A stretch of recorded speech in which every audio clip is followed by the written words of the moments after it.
एक नई वीडियो के साथ आज मैं फिर हाजिर हूं, आपका होस्ट और दोस्त विक्रांत जोशी। आपका स्वागत करता हूं मेरे रिव्यू मास्टर में, जिसमें हम लेके आते हैं दिन भर की स्पेस और डिफेंस न्यूज की टॉप खबरें। यदि आपने चैनल को सब्सक्राइब नहीं किया हुआ है तो अभी कर लीजिए और बेल आइकन को भी प्रेस कर दीजिए।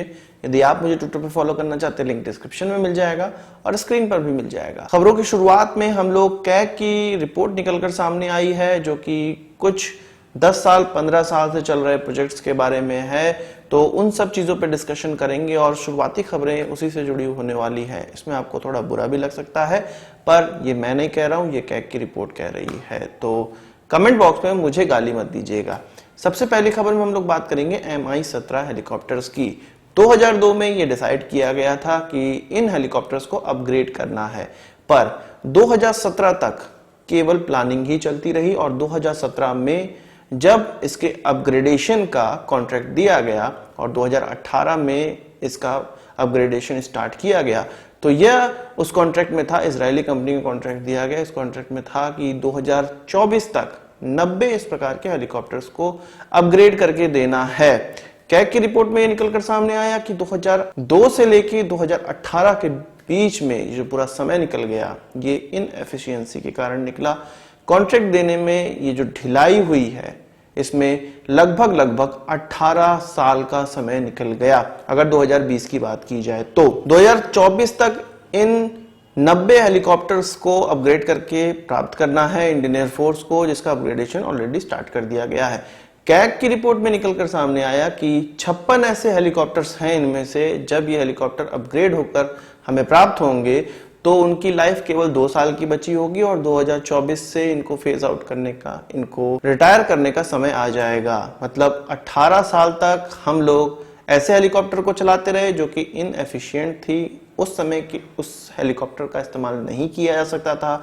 हमारे एयरफोर्स के पायलट ऐसे हेलीकॉप्टर को उड़ाते रहे जिन हेलीकॉप्टर को उड़ाने से दूसरे देश के पायलट कतराते हैं, और ऐसे हेलीकॉप्टर उनको थमा दिए गए कि जो बिल्कुल किसी काम के नहीं थे। कैग की रिपोर्ट में निकलकर सामने आया कि वो अपनी जितनी एफिशिएंसी है उससे कम पर काम कर रहे थे, या उनको जिन कामों के लिए लगाया गया था वो उन हेलीकॉप्टर के लिए नहीं बने हुए थे। वो बड़े काम थे जो कि उन हेलीकॉप्टर्स के द्वारा, इन हेलीकॉप्टर्स के द्वारा, इन पुराने हेलीकॉप्टर्स के द्वारा नहीं किया जा सकता था, पर उसको किया गया। और ये जो पूरी लचर व्यवस्था है, उससे 18 साल का जो बहुमूल्य समय है वो चला गया। अब जब इनको अपग्रेड किया जाएगा तो इसमें से 56 ऐसे हेलीकॉप्टर हैं जो कि फेज आउट हो जाएंगे, रिटायर हो जाएंगे। तो ये हमारी पूरी व्यवस्था है। इसके अलावा एक और चीज पर कैग ने रिपोर्ट बनाई है और वो भी पार्लियामेंट में डिस्कस हुई। इसमें एयरफोर्स के द्वारा 2010 में 5 रोटेक्स इंजन यूएवी के लिए खरीदे गए, इजरायली कंपनी से खरीदे गए, और इन इंजन का दाम कितना लगा? लगभग 87 लाख, 87 लाख रुपीस में ये इंजन लगे। पर कैग ने अपनी रिपोर्ट में ये बताया है कि जब डीआरडीओ की एडीए ने इन्हीं सेम इंजन को खरीदा तो उनको ये लगभग 24 लाख का पड़ा। इसके अलावा मार्केट में जो मैक्सिमम रेट है वो इसका 25 लाख तक है। 21 लाख से शुरुआत होकर 25 लाख तक ये रोटेक्स इंजन मिल जाते हैं। तो जो ये रोटेक्स इंजन खरीदे गए, 5 रोटेक्स इंजन खरीदे गए, उनका दाम लगभग 4 करोड़ रुपए से ज्यादा पे करना पड़ा, जो कि लगभग 1 करोड़ रुपए में आ जाने वाले थे, 1 करोड़ 25 लाख रुपए में ही आ जाने वाले थे। कुछ 3 करोड़ रुपए का यहाँ पर उनको घपला देखने को मिला है। घपला इन द सेंस इतना ज्यादा पे किया गया, अनड्यू बेनिफिट उस कंपनी को प्राप्त हुआ। ये कैसे प्राप्त हुआ ये कैग ने नहीं बताया है, पर कैग ने इस चीज पर सवाल उठाए हैं। तो भारत की एक एजेंसी सस्ते दाम पे ये इंजन प्राप्त कर लेती है, पर इंडियन एयरफोर्स को ये महंगे दाम पे प्राप्त हुए हैं।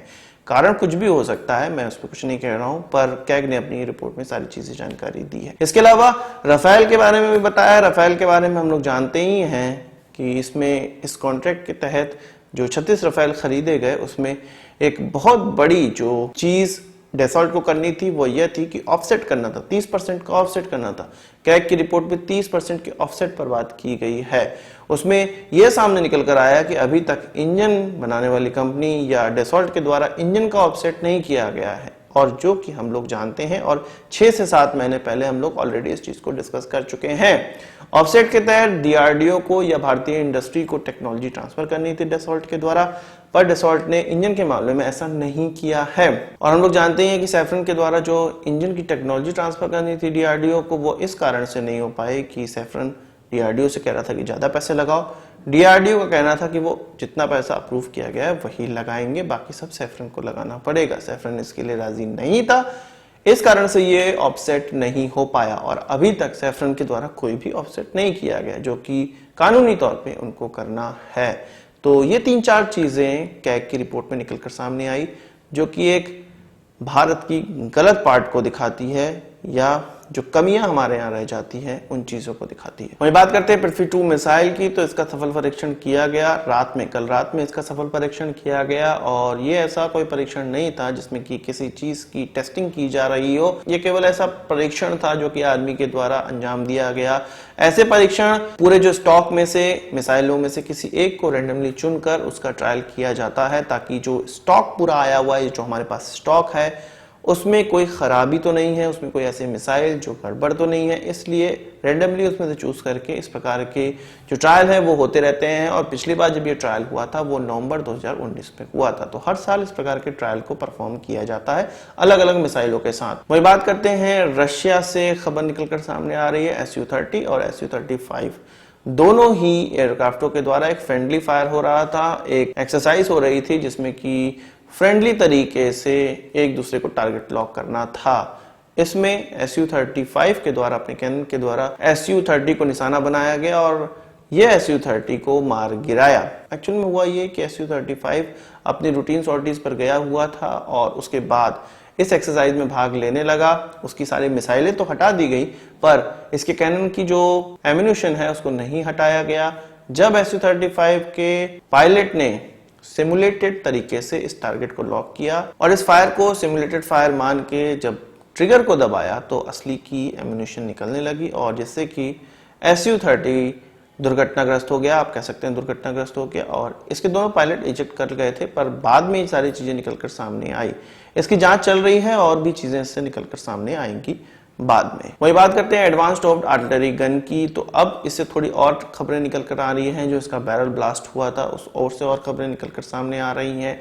ये कहा जा रहा था कि इसमें जोन 7 का चार्ज इस्तेमाल किया जा रहा था, एम्यूनिशन इस्तेमाल किया जा रहा था, जिससे कि जो प्रोजेक्टाइल है वो ज्यादा से ज्यादा दूर तक ट्रांसफर किया जा सके। ऐसी खबर में निकल कर सामने आया है कि जोन 6 तक का जो एम्यूनिशन है वो इस्तेमाल किया जाता है, चार्ज इस्तेमाल किया जाता है और इससे प्रोजेक्टाइल को 40 किलोमीटर तक की दूरी तक भेजा जा सकता है। पर इससे ज्यादा दूरी तक भेजने के लिए जोन 7 एम्यूनिशन का इस्तेमाल किया गया, चार्ज का इस्तेमाल किया गया, जिससे कारण ये बैरल फटी हुई मानी जा सकती है या ऐसा निकलकर सामने आ सकता है। हालांकि यह पहली बार नहीं है कि जोन 7 का इसमें एम्यूनिशन इस्तेमाल किया गया।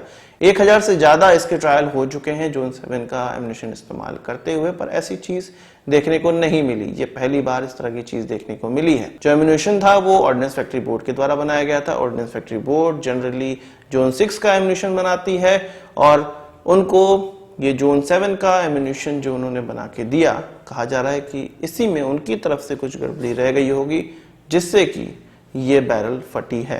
अब पूरा जब इन्वेस्टिगेशन होगा तब निकलकर सामने आएगा चीज क्या हुई थी, पर अभी तक कल्प्रिट OFB को ही माना जा रहा है। आज के इस वीडियो के लिए बस इतना ही। आशा करता हूँ आपको वीडियो पसंद आई होगी, आप इसको एक बड़ा थम्स अप जरूर देंगे। इस वीडियो से मन कोई सवाल सुझाव हो कमेंट बॉक्स में जरूर लाइएगा और यदि आपने हमारा चैनल तो सब्सक्राइब नहीं किया उसे भी कर लीजिए, क्योंकि हम इस प्रकार के वीडियो लाते रहते हैं। नमस्कार, थैंक यू, जय हिंद।